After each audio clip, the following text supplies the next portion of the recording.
kebijakan Menkes Amerika dan Menkes Indonesia soal uji coba vaksin? Ibarat terang dan gelap, ibarat surga dan neraka. Kebijakannya, bukan orangnya. Kita akan bahas tuntas berikut bukti-bukti yang tak terbantahkan dalam tayangan video pendek ini. Awal Mei lalu, Bill Gates berkunjung ke Indonesia. Sasarannya adalah Kementerian Kesehatan. Taktik kuno, kasih puji-pujian dulu, biar Menkesnya GR. Abis itu, kasih donasi buat program MBG, makan bergizi gratis. Doro Tuan Bill Gates kasih instruksi ke Menkes agar rakyat Indonesia jadi ajang uji coba vaksin TBC. Padahal, Doro Bill Gates kasih perintah ke Menkes RI karena Menkes Amerika sedang memperketat dan mempersulit uji coba vaksin. Ini adalah fakta. Tanggal 1 Mei 2025, media The New York Times memberitakan bahwa Menkes Robert F. Kennedy Jr. alias RFK Jr. memperketat dan mempersulit persetujuan vaksin di Amerika. Bukan cuma vaksin TBC, tapi untuk semua vaksin baru, termasuk COVID, booster, dan lain-lain. Harus dilakukan uji coba yang ketat sebelum diberikan pada rakyat. Tanggal 7 Mei, Bill Gates datang ke Indonesia, kasih perintah ke Menkes RI agar rakyat Indonesia jadi ajang uji coba vaksin. Malu-maluin nggak sih? Mana berani Bill Gates datang ke Menkes Amerika nawarin vaksin. Ditempeleng lah dia sama Menkes Amerika. RFK Jr. nggak segan-segan menelanjangi Bill Gates di depan rakyat Amerika. Bill Gates itu nggak pernah berjuang untuk rakyat. Ia adalah antek globalis, kata Menkes RFK Jr.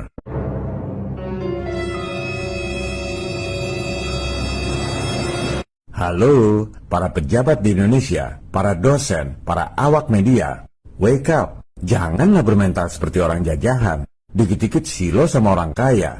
Bill Gates itu oleh Menkes Amerika dianggap musuh rakyat, membawa kepentingan globalis yang bertentangan dengan kepentingan rakyat Amerika.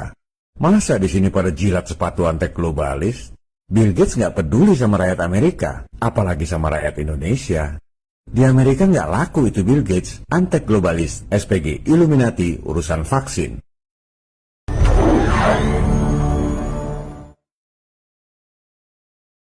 Keluarga Kennedy dikenal sebagai aktivis yang idealis dan berani berkorban nyawa untuk sesuatu yang mereka percaya dan perjuangkan. Oleh sebab itulah, paman sang Menkes, yakni Presiden JFK, dibunuh secara tragis. Ayah sang Menkes, Senator dan Jaksa Agung RFK Sr., juga dibunuh secara tragis. Kematian tragis ayah dan pamannya itu membuat RFK Jr. menyadari bahwa ada kekuatan yang jauh lebih besar dari Presiden dan Jaksa Agung negara adikuasa. Kekuatan globalis yang sama yang menguasai berbagai industri seperti bisnis militer, bisnis media, sehingga bisa menggiring opini rakyat sedunia, dan tentu saja bisnis industri farmasi. Nggak ada media mainstream yang memberitakan bahwa industri farmasi dunia itu pendapatannya 11.200 triliun rupiah. 1,5 kali dari total utang Republik Indonesia dari tahun 45 sampai 2025. Mereka dapatkan hanya dalam 1 tahun. Itu baru obat dari resep, retail, dan lain-lain. Sementara, di luar itu, pendapatan dari vaksin COVID di tahun yang sama, 2024, 16.500 triliun rupiah. Jauh lebih besar dari pendapatan resep dan retail. 2 kali lebih besar dari total utang Republik Indonesia dari tahun 45 selama 80 tahun. Mereka dapatkan hanya dalam 1 tahun saja. Oleh sebab itu, ada 16.500 triliun alasan bagi para elit farmasi untuk korup. Ada 16.500 triliun alasan untuk berbohong soal penyakit dan pandemi. Sekelas keluarga Kennedy, RFK Jr. banyak dapat info-info intelijen yang kita nggak pernah dengar. Info-infonya sangat detail, menyangkut kejadiannya, orang-orangnya, perbuatannya, dan lain-lain. Makanya waktu dia tulis buku bestseller, menelanjangi korupnya Anthony Fauci, Bill Gates, dan raksasa farmasi, RFK dengan berani menuding bahwa Bill Gates membunuh anak-anak lewat vaksin. Bukan asal ngomong seperti badut panci di Indonesia. RFK ini nulis buku berikut bukti-buktinya secara detail dan jadi bestseller di Amazon, New York Times, Wall Street Journal, dan USA Today. Kelas dunia, bos. Kelihatannya cuma Menkes di Indonesia yang menganggap Bill Gates adalah pahlawan kemanusiaan, pahlawan pembela rakyat. Sementara Menkes di negaranya sendiri mengatakan bahwa Bill Gates adalah kriminal yang membunuh anak-anak lewat vaksin. Dan faktanya, Bill Gates nggak bisa membantah atau menggugat balik, karena akan makin hancur dia ditelanjangi di pengadilan. Berikut adalah artikel di mana para ahli dari WHO menjelaskan bahwa vaksin TBC sudah 100 tahun dikembangkan, belum berhasil juga, dan harus uji coba terus. Halo, ini sudah 100 tahun vaksin TBC nggak kelar-kelar juga. Menurut expert WHO sendiri, memang vaksin itu butuh waktu puluhan tahun buat berhasil. Berarti vaksin COVID yang kemarin seolah-olah instan itu tipu dong. Kan harusnya butuh waktu puluhan tahun. Verywell Health juga menjelaskan bahwa vaksin TBC digunakan pertama kali tahun 1920-an, 100 tahun yang lalu. 10 tahun kemudian, tahun 1930-an di Jerman, 73 bayi tewas dari 251 anak yang divaksin. Halo, hampir 30% yang divaksin TBC tewas, bayi pula. Ini bahkan jadi kasus kriminal di mana penyelenggaranya dipenjara. Dan ini mengakibatkan timbulnya ketidakpercayaan pada vaksin. Jadi ketidakpercayaan itu ada sebabnya, cuma nggak diberitakan oleh media, nggak diajarkan di sekolah, dan nggak diumumkan oleh Kementerian Kesehatan. Seolah-olah vaksin itu selalu aman. Makanya para globalis nggak mau lagi uji coba di Eropa. Disuruhlah negara-negara miskin jadi kelinci percobaan. Dan Menkes kita ini entah nggak ngerti, sengaja, atau nggak peduli mengorbankan rakyat Indonesia.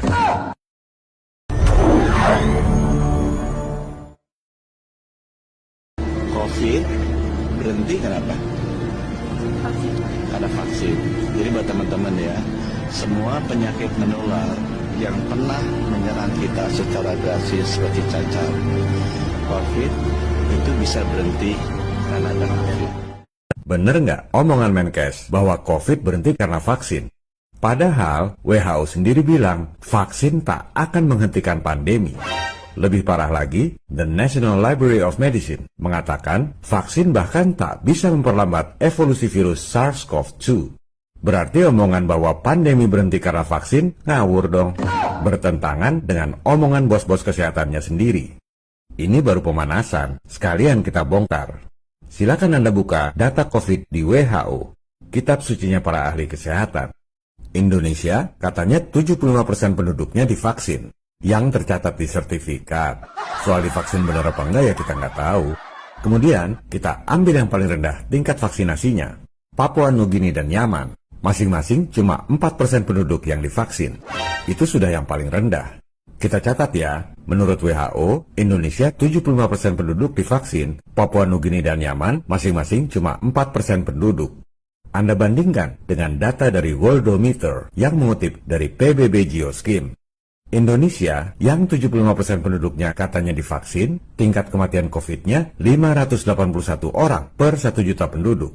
Sementara Papua Nugini dan Yaman yang masing-masing cuma 4% penduduknya divaksin, tingkat kematian COVID-nya masing-masing 72 dan 69 orang per 1 juta penduduk. Terus, buat apa divaksin? Buat memperkaya industri farmasi doang kan jadinya? Faktanya, yang nggak divaksin, tingkat kematian COVID-nya lebih rendah. Tingkat kematian COVID di Indonesia 8 kali lebih banyak atau 800% dari tingkat kematian COVID di negara-negara yang hampir tidak divaksin. Berarti, statement Menkes bahwa COVID berhenti karena vaksin double skakmat dong ngawurnya. Tidak sesuai fakta dan data. Dan saya belum selesai main catur. Silakan Anda buka data dari The World Bank Group. Death rate crude per 1000 penduduk. Crude itu artinya mentah. Data asli tanpa dibedakan umur, gender, penyebab kematian, dan lain-lain. Semua jadi satu. Anda lihat, di masa puncak COVID tahun 2021, tingkat kematian dunia 8,7 orang per 1000 penduduk. Kalau kita tarik ke belakang, sama aja dengan tingkat kematian tahun 1998, 8,7 orang per 1000 penduduk. Nggak ada drama kematian di tahun 1998. Di zaman COVID, masyarakat panik karena propaganda media aja. Tayangkan jumlah kematian tiap hari. Padahal kalau dibandingkan dengan tahun-tahun sebelumnya, normal-normal aja. Itu yang namanya propaganda ketakutan. Jadi, statement Menkes bahwa COVID berhenti karena vaksin, seolah-olah COVID itu bencana kematian bagi dunia adalah ngawur. Cuma opini dia doang, tanpa fakta dan data. 3 menit aja udah 3 kali skakmat.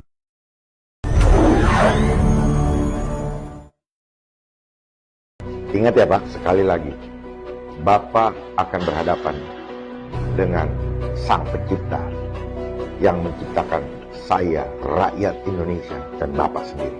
Jangan khianati itu. Dan saya siap untuk berdiskusi terbuka dengan Bapak Budi Gunadi.